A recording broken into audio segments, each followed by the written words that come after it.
Chapter VII. The Sounding of the Call. When Buck earned $1,600 in 5 minutes for John Thornton, he made it possible for his master to pay off certain debts and to journey with his partners into the East after a fabled lost mine, the history of which was as old as the history of the country. Many men had sought it, few had found it, and more than a few there were who had never returned from the quest. This lost mine was steeped in tragedy and shrouded in mystery. No one knew of the first man. The oldest tradition stopped before it got back to him. From the beginning, there had been an ancient and ramshackle cabin. Dying men had sworn to it, and to the mine the site of which it marked, clinching their testimony with nuggets that were unlike any known grade of gold in the Northland. But no living man had looted this treasure house, and the dead were dead. Wherefore John Thornton and Pete and Hans, with Buck and half a dozen other dogs, faced into the East on an unknown trail to achieve where men and dogs as good as themselves had failed. They sledded 70 miles up the Yukon, swung to the left into the Stewart River, passed the Mayo and the McQuestion, and held on until the Stewart itself became a streamlet, threading the upstanding peaks which marked the backbone of the continent. John Thornton asked little of man or nature. He was unafraid of the wild. With a handful of salt and a rifle he could plunge into the wilderness and fare wherever he pleased and as long as he pleased. Being in no haste, Indian fashion, he hunted his dinner in the course of the day's travel, and if he failed to find it, like the Indian, he kept on traveling, secure in the knowledge that sooner or later he would come to it. So on this great journey into the East, straight meat was the bill of fare. Ammunition and tools principally made up the load on the sled, and the time card was drawn upon the limitless future. To Buck it was boundless delight, this hunting, fishing, and indefinite wandering through strange places. For weeks at a time they would hold on steadily, day after day. And for weeks upon end they would camp, here and there, the dogs loafing and the men burning holes through frozen muck and gravel and washing countless pans of dirt by the heat of the fire. Sometimes they went hungry, sometimes they feasted riotously, all according to the abundance of game and the fortune of hunting. Summer arrived, and dogs and men packed on their backs, rafted across blue mountain lakes, and descended or ascended unknown rivers in slender boats whipsawed from the standing forest. The months came and went, and back and forth they twisted through the uncharted vastness, where no men were, and yet where men had been if the lost cabin were true. They went across divides in summer blizzards, shivered under the midnight sun on naked mountains between the timberline and the eternal snows, dropped into summer valleys amid swarming gnats and flies, and in the shadows of glaciers picked strawberries and flowers as ripe and fair as any the Southland could boast. In the fall of the year they penetrated a weird lake country, sad and silent, where wild fowl had been, but where then there was no life nor sign of life, only the blowing of chill winds, the forming of ice in sheltered places, and the melancholy rippling of waves on lonely beaches. And through another winter they wandered on the obliterated trails of men who had gone before. Once they came upon a path blazed through the forest, an ancient path, and the lost cabin seemed very near. But the path began nowhere and ended nowhere, and it remained mystery, as the man who made it and the reason he made it remained mystery. Another time they chanced upon the time-graven wreckage of a hunting lodge, and amid the shreds of rotted blankets John Thornton found a long-barreled flintlock. He knew it for a Hudson Bay Company gun of the young days in the Northwest, when such a gun was worth its height in beaver skins packed flat. And that was all. No hint as to the man who in an early day had reared the lodge and left the gun among the blankets. Spring came on once more, and at the end of all their wandering they found, not the lost cabin, but a shallow placer in a broad valley, where the gold showed like yellow butter across the bottom of the washing-pan. They sought no farther. Each day they worked earned them thousands of dollars in clean dust and nuggets, and they worked every day. The gold was sacked in moose-hide bags, 50 pounds to the bag, and piled like so much firewood outside the Spruce Bough Lodge. Like giants they toiled, days flashing on the heels of days like dreams as they heaped the treasure up. There was nothing for the dogs to do, save the hauling in of meat now and again that Thornton killed, and Buck spent long hours musing by the fire. The vision of the short-legged hairy man came to him more frequently, now that there was little work to be done, and often, blinking by the fire, Buck wandered with him in that other world which he remembered. The salient thing of this other world seemed fear.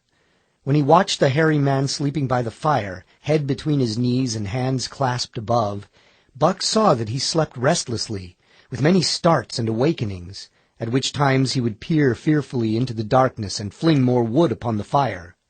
Did they walk by the beach of a sea where the hairy man gathered shellfish and ate them as he gathered, it was with eyes that roved everywhere for hidden danger, and with legs prepared to run like the wind at its first appearance. Through the forest they crept noiselessly, Buck at the hairy man's heels, and they were alert and vigilant, the pair of them, ears twitching and moving and nostrils quivering, for the man heard and smelled as keenly as Buck. The hairy man could spring up into the trees and travel ahead as fast as on the ground, swinging by the arms from limb to limb, sometimes a dozen feet apart, letting go and catching, never falling, never missing his grip.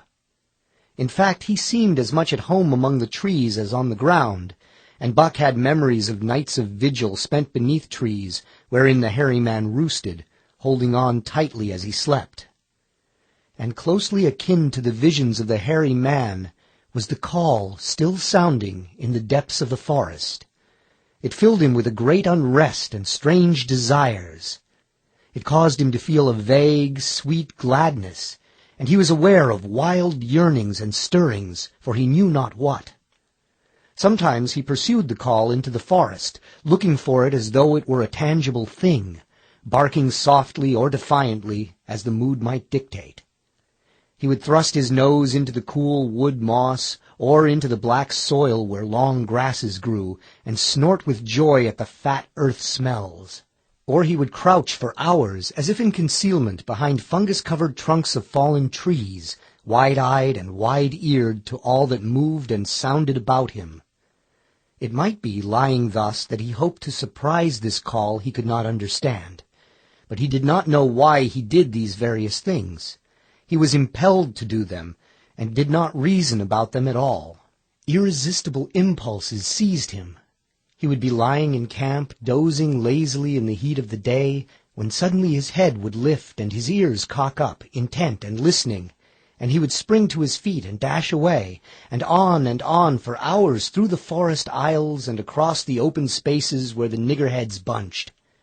He loved to run down dry watercourses and to creep and spy upon the bird life in the woods. For a day at a time he would lie in the underbrush where he could watch the partridges drumming and strutting up and down. But especially he loved to run in the dim twilight of the summer midnights, listening to the subdued and sleepy murmurs of the forest, reading signs and sounds as man may read a book, and seeking for the mysterious something that called, waking or sleeping at all times, for him to come. One night he sprang from sleep with a start, eager-eyed, nostrils quivering and scenting, his mane bristling in recurrent waves. From the forest came the call, or one note of it, for the call was many-noted, distinct and definite as never before. A long-drawn howl, like, yet unlike, any noise made by husky dog. And he knew it, in the old familiar way, as a sound heard before. He sprang through the sleeping camp and in swift silence dashed through the woods. As he drew closer to the cry, he went more slowly, with caution in every movement, till he came to an open place among the trees, and looking out saw, erect on haunches, with nose pointed to the sky, a long, lean timber wolf. He made no noise, yet it ceased from its howling and tried to sense his presence. Buck stalked into the open, half crouching, body gathered compactly together, tail straight and stiff, feet falling with unwonted care. Every movement advertised commingled threatening and overture of friendliness.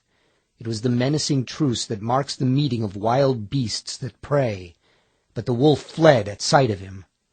He followed with wild leapings in a frenzy to overtake. He ran him into a blind channel, in the bed of the creek where a timber jam barred the way. The wolf whirled about, pivoting on his hind legs after the fashion of Joe and of all cornered husky dogs, snarling and bristling, clipping his teeth together in a continuous and rapid succession of snaps. Buck did not attack, but circled him about and hedged him in with friendly advances. The wolf was suspicious and afraid, for Buck made 3 of him in weight, while his head barely reached Buck's shoulder. Watching his chance, he darted away, and the chase was resumed. Time and again he was cornered, and the thing repeated, though he was in poor condition, or Buck could not so easily have overtaken him. He would run till Buck's head was even with his flank, when he would whirl around at bay, only to dash away again at the first opportunity. But in the end, Buck's pertinacity was rewarded, for the wolf, finding that no harm was intended, finally sniffed noses with him. Then they became friendly, and played about in the nervous, half-coy way with which fierce beasts belie their fierceness. After some time of this, the wolf started off at an easy lope, in a manner that plainly showed he was going somewhere. He made it clear to Buck that he was to come, and they ran side by side through the somber twilight, straight up the creek bed into the gorge from which it issued, and across the bleak divide where it took its rise. On the opposite slope of the watershed they came down into a level country where were great stretches of forest and many streams, and through these great stretches they ran steadily, hour after hour, the sun rising higher and the day growing warmer. Buck was wildly glad. He knew he was at last answering the call, running by the side of his wood brother toward the place from where the call surely came. Old memories were coming upon him fast, and he was stirring to them as of old he stirred to the realities of which they were the shadows. He had done this thing before, somewhere in that other and dimly remembered world, and he was doing it again now, running free in the open, the unpacked earth underfoot, the wide sky overhead. They stopped by a running stream to drink, and, stopping, Buck remembered John Thornton. He sat down. The wolf started on toward the place from where the call surely came, then returned to him, sniffing noses and making actions as though to encourage him. But Buck turned about and started slowly on the back track. For the better part of an hour the wild brother ran by his side, whining softly. Then he sat down, pointed his nose upward, and howled. It was a mournful howl, and as Buck held steadily on his way he heard it grow faint and fainter until it was lost in the distance. John Thornton was eating dinner when Buck dashed into camp and sprang upon him in a frenzy of affection, overturning him, scrambling upon him, licking his face, biting his hand, playing the general tom-fool, as John Thornton characterized it, the while he shook Buck back and forth and cursed him lovingly. For 2 days and nights Buck never left camp, never let Thornton out of his sight. He followed him about at his work, watched him while he ate, saw him into his blankets at night and out of them in the morning. But after 2 days the call in the forest began to sound more imperiously than ever. Buck's restlessness came back on him, and he was haunted by recollections of the wild brother, and of the smiling land beyond the divide, and the run side by side through the wide forest stretches. Once again he took to wandering in the woods, but the wild brother came no more, and though he listened through long vigils, the mournful howl was never raised. He began to sleep out at night, staying away from camp for days at a time, and once he crossed the divide at the head of the creek and went down into the land of timber and streams. There he wandered for a week, seeking vainly for fresh sign of the wild brother, killing his meat as he traveled, and traveling with the long, easy lope that seems never to tire. He fished for salmon in a broad stream that emptied somewhere into the sea, and by this stream he killed a large black bear, blinded by the mosquitoes while likewise fishing, and raging through the forest helpless and terrible. Even so, it was a hard fight, and it aroused the last latent remnants of Buck's ferocity. And 2 days later, when he returned to his kill and found a dozen wolverines quarreling over the spoil, he scattered them like chaff. And those that fled left 2 behind who would quarrel no more. The blood-longing became stronger than ever before. He was a killer, a thing that preyed, living on the things that lived, unaided, alone, by virtue of his own strength and prowess, surviving triumphantly in a hostile environment where only the strong survived. Because of all this, he became possessed of a great pride in himself, which communicated itself like a contagion to his physical being. It advertised itself in all his movements, was apparent in the play of every muscle, spoke plainly as speech in the way he carried himself, and made his glorious furry coat, if anything, more glorious. But for the stray brown on his muzzle and above his eyes, and for the splash of white hair that ran midmost down his chest, he might well have been mistaken for a gigantic wolf, larger than the largest of the breed. From his St. Bernard father he had inherited size and weight, but it was his shepherd mother who had given shape to that size and weight. His muzzle was the long wolf muzzle, save that it was larger than the muzzle of any wolf, and his head, somewhat broader, was the wolf head, on a massive scale. His cunning was wolf cunning and wild cunning. His intelligence, shepherd intelligence and St. Bernard intelligence, and all this, plus an experience gained in the fiercest of schools, made him as formidable a creature as any that roamed the wild. A carnivorous animal living on a straight meat diet, he was in full flower, at the high tide of his life, overspilling with vigor and virility. When Thornton passed a caressing hand along his back, a snapping and crackling followed the hand, each hair discharging its pent magnetism at the contact. Every part, brain and body, nerve, tissue, and fiber, was keyed to the most exquisite pitch, and between all the parts there was a perfect equilibrium or adjustment. To sights and sounds and events which required action, he responded with lightning-like rapidity. Quickly as a husky dog could leap to defend from attack or to attack, he could leap twice as quickly. He saw the movement or heard sound, and responded in less time than another dog required to compass the mere seeing or hearing. He perceived and determined and responded in the same instant. In point of fact, the three actions of perceiving, determining, and responding were sequential, but so infinitesimal were the intervals of time between them that they appeared simultaneous. His muscles were surcharged with vitality and snapped into play sharply, like steel springs. Life streamed through him in splendid flood, glad and rampant, until it seemed that it would burst him asunder in sheer ecstasy and pour forth generously over the world. "Never was there such a dog," said John Thornton one day as the partners watched Buck marching out of camp. "When he was made, the mold was broke," said Pete. "By jingo, I think so myself," Hans affirmed. They saw him marching out of camp, but they did not see the instant and terrible transformation which took place as soon as he was within the secrecy of the forest. He no longer marched. At once he became a thing of the wild, stealing along softly, cat-footed, a passing shadow that appeared and disappeared among the shadows. He knew how to take advantage of every cover, to crawl on his belly like a snake, and like a snake to leap and strike. He could take a ptarmigan from its nest, kill a rabbit as it slept, and snap in mid-air the little chipmunks fleeing a second too late for the trees. Fish in open pools were not too quick for him, nor were beaver mending their dams too wary. He killed to eat, not from wantonness, but he preferred to eat what he killed himself. So a lurking humor ran through his deeds, and it was his delight to steal upon the squirrels and, when he all but had them, to let them go, chattering in mortal fear to the treetops. As the fall of the year came on, the moose appeared in greater abundance, moving slowly down to meet the winter in the lower and less rigorous valleys. Buck had already dragged down a stray part-grown calf. But he wished strongly for larger and more formidable quarry, and he came upon it, one day on the divide at the head of the creek. A band of 20 moose had crossed over from the land of streams and timber, and chief among them was a great bull. He was in a savage temper, and, standing over 6 feet from the ground, was as formidable an antagonist as ever Buck could desire.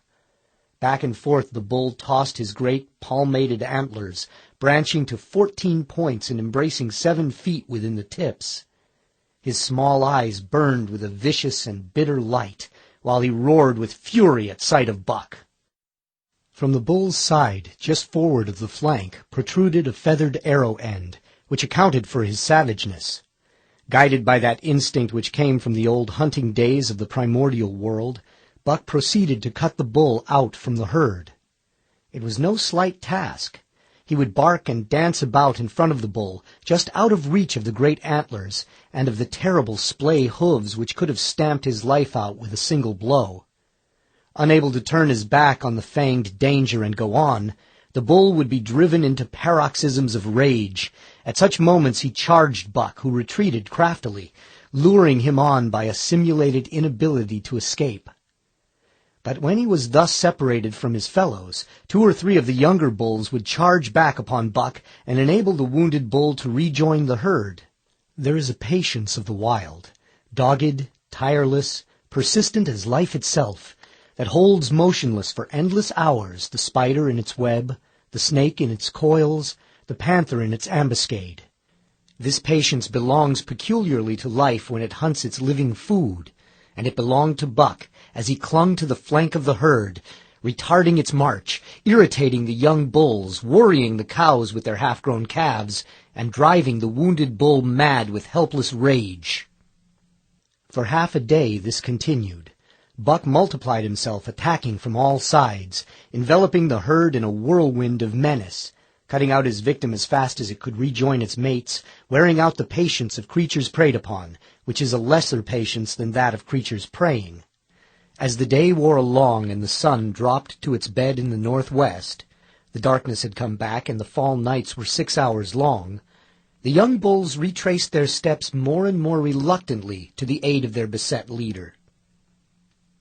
The down-coming winter was harrying them on to the lower levels, and it seemed they could never shake off this tireless creature that held them back. Besides, it was not the life of the herd, or of the young bulls, that was threatened. The life of only one member was demanded, which was a remoter interest than their lives, and in the end they were content to pay the toll. As twilight fell, the old bull stood with lowered head, watching his mates, the cows he had known, the calves he had fathered, the bulls he had mastered, as they shambled on at a rapid pace through the fading light. He could not follow, for before his nose leaped the merciless fanged terror that would not let him go. 300 weight more than half a ton he weighed.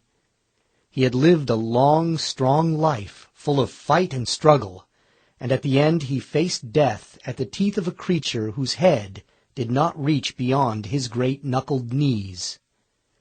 From then on, night and day, Buck never left his prey, never gave it a moment's rest, never permitted it to browse the leaves of trees or the shoots of young birch and willow. Nor did he give the wounded bull opportunity to slake his burning thirst in the slender, trickling streams they crossed. Often in desperation he burst into long stretches of flight. At such times Buck did not attempt to stay him, but loped easily at his heels, satisfied with the way the game was played, lying down when the moose stood still, attacking him fiercely when he strove to eat or drink. The great head drooped more and more under its tree of horns, and the shambling trot grew weak and weaker. He took to standing for long periods, with nose to the ground and dejected ears dropped limply, and Buck found more time in which to get water for himself and in which to rest. At such moments, panting with red lolling tongue, and with eyes fixed upon the big bull, it appeared to Buck that a change was coming over the face of things. He could feel a new stir in the land. As the moose were coming into the land, other kinds of life were coming in. Forest and stream and air seemed palpitant with their presence. The news of it was borne in upon him, not by sight or sound or smell, but by some other and subtler sense. He heard nothing, saw nothing, yet knew that the land was somehow different, that through it strange things were afoot and ranging, and he resolved to investigate after he had finished the business in hand. At last, at the end of the 4th day, he pulled the great moose down. For a day and a night he remained by the kill, eating and sleeping, turn and turn about. Then, rested, refreshed, and strong, He turned his face toward camp and John Thornton. He broke into the long, easy lope and went on, hour after hour, never at loss for the tangled way, heading straight home through strange country with a certitude of direction that put man and his magnetic needle to shame. As he held on, he became more and more conscious of the new stir in the land. There was life abroad in it, different from the life which had been there throughout the summer.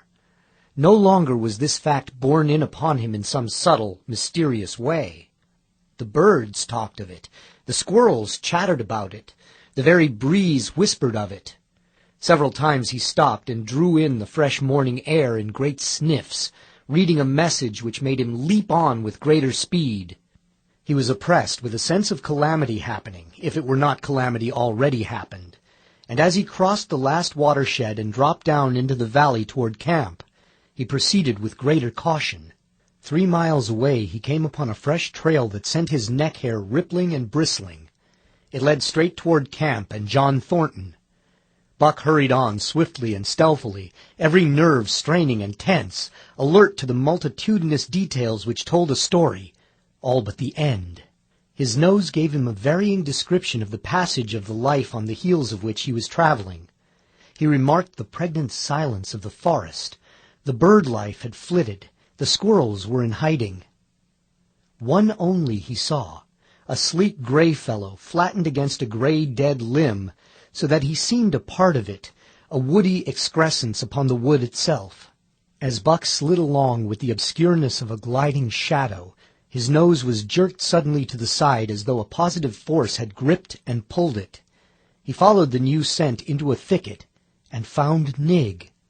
He was lying on his side, dead where he had dragged himself, an arrow protruding, head and feathers, from either side of his body. 100 yards farther on, Buck came upon one of the sled dogs Thornton had bought in Dawson. This dog was thrashing about in a death struggle, directly on the trail, and Buck passed around him without stopping. From the camp came the faint sound of many voices, rising and falling in a sing-song chant. Bellying forward to the edge of the clearing, he found Hans lying on his face, feathered with arrows like a porcupine. At the same instant Buck peered out where the spruce bough lodge had been, and saw what made his hair leap straight up on his neck and shoulders. A gust of overpowering rage swept over him. He did not know that he growled, but he growled aloud with a terrible ferocity. For the last time in his life he allowed passion to usurp cunning and reason, and it was because of his great love for John Thornton that he lost his head. The Yeehats were dancing about the wreckage of the Spruce Bough Lodge when they heard a fearful roaring and saw rushing upon them an animal the like of which they had never seen before. It was Buck, a live hurricane of fury, hurling himself upon them in a frenzy to destroy. He sprang at the foremost man, it was the chief of the Yeehats, ripping the throat wide open till the rent jugular spouted a fountain of blood. He did not pause to worry the victim, but ripped in passing, with the next bound tearing wide the throat of a second man. There was no withstanding him. He plunged about in their very midst, tearing, rending, destroying, in constant and terrific motion which defied the arrows they discharged at him. In fact, so inconceivably rapid were his movements, and so closely were the Indians tangled together, that they shot one another with the arrows. And one young hunter, hurling a spear at Buck in mid-air, drove it through the chest of another hunter with such force that the point broke through the skin of the back and stood out beyond. Then a panic seized the Yeehats, and they fled in terror to the woods, proclaiming as they fled the advent of the evil spirit. And truly Buck was the fiend incarnate, raging at their heels and dragging them down like deer as they raced through the trees. It was a fateful day for the Yeehats. They scattered far and wide over the country, and it was not till a week later that the last of the survivors gathered together in a lower valley and counted their losses. As for Buck, wearying of the pursuit, he returned to the desolate camp. He found Pete where he had been killed in his blankets in the first moment of surprise. Thornton's desperate struggle was fresh written on the earth, and Buck scented every detail of it down to the edge of a deep pool. By the edge, head and 4 feet in the water, lay Skeet, faithful to the last. The pool itself, muddy and discolored from the sluice boxes, effectually hid what it contained, and it contained John Thornton. For Buck followed his trace into the water, from which no trace led away. All day Buck brooded by the pool, or roamed restlessly about the camp. Death, as a cessation of movement, as a passing out and away from the lives of the living, he knew, and he knew John Thornton was dead. It left a great void in him, somewhat akin to hunger, but a void which ached, and which food could not fill. At times, when he paused to contemplate the carcasses of the Yeehats, he forgot the pain of it. And at such times he was aware of a great pride in himself, a pride greater than any he had yet experienced. He had killed man, the noblest game of all, and he had killed in the face of the law of club and fang. He sniffed the bodies curiously. They had died so easily. It was harder to kill a husky dog than them. They were no match at all, were it not for their arrows and spears and clubs. Thenceforward he would be unafraid of them, except when they bore in their hands the arrows, spears, and clubs. Night came on, and a full moon rose high over the trees into the sky, lighting the land till it lay bathed in ghostly day. And with the coming of the night, brooding and mourning by the pool, Buck became alive to a stirring of the new life in the forest other than that which the Yeehats had made. He stood up, listening and scenting. From far away drifted a faint, sharp yelp, followed by a chorus of similar sharp yelps. As the moments passed, the yelps grew closer and louder. Again Buck knew them as things heard in that other world which persisted in his memory. He walked to the center of the open space and listened. It was the call, the many-noted call, sounding more luringly and compellingly than ever before. And as never before he was ready to obey. John Thornton was dead. The last tie was broken. Man and the claims of man no longer bound him. Hunting their living meat as the Yeehats were hunting it, on the flanks of the migrating moose, the wolf pack had at last crossed over from the land of streams and timber and invaded Buck's Valley. Into the clearing where the moonlight streamed they poured in a silvery flood, and in the center of the clearing stood Buck, motionless as a statue, waiting their coming. They were awed.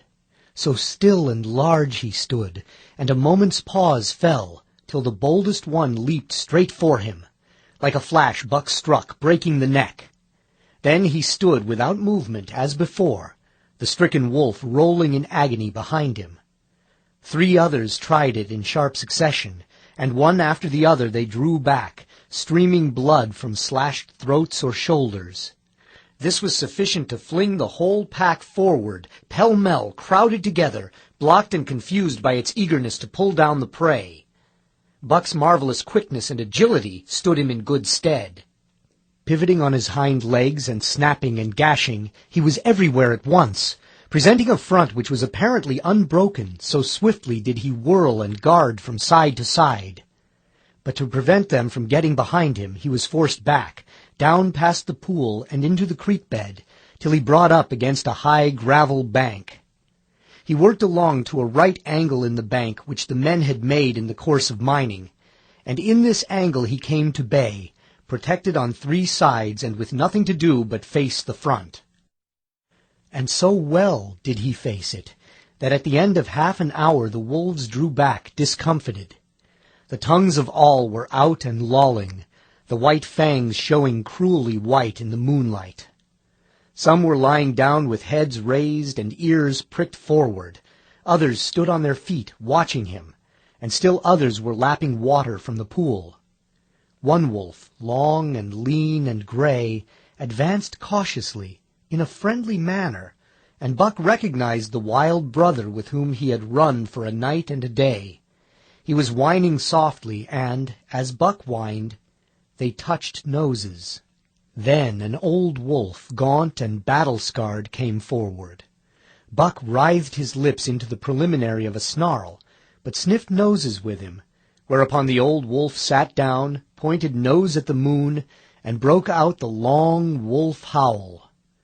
The others sat down and howled, and now the call came to Buck in unmistakable accents. He, too, sat down and howled.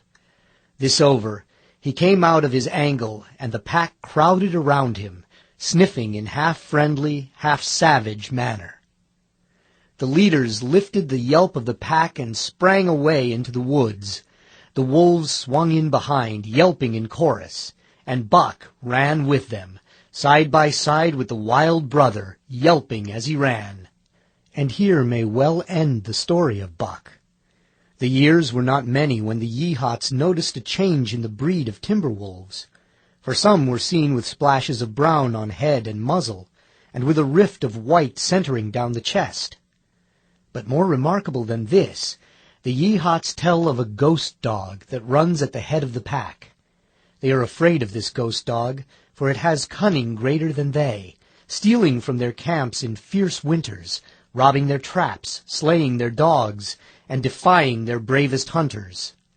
Nay, the tale grows worse. Hunters there are who fail to return to the camp, and hunters there have been whom their tribesmen found with throats slashed cruelly open, and with wolf prints about them in the snow greater than the prints of any wolf. Each fall, when the Yeehats follow the movement of the moose, there is a certain valley which they never enter, and women there are who become sad when the word goes over the fire of how the evil spirit came to select that valley for an abiding place. In the summers there is one visitor, however, to that valley, of which the Yeehats do not know. It is a great, gloriously coated wolf, like and yet unlike all other wolves. He crosses alone from the smiling timberland, and comes down into an open space among the trees. Here a yellow stream flows from rotted moose-hide sacks and sinks into the ground, with long grasses growing through it, and vegetable mold overrunning it and hiding its yellow from the sun. And here he muses for a time, howling once, long and mournfully, ere he departs. But he is not always alone. When the long winter nights come on and the wolves follow their meat into the lower valleys, he may be seen running at the head of the pack through the pale moonlight or glimmering borealis, leaping gigantic above his fellows, his great throat a-bellow as he sings a song of the younger world, which is the song of the pack.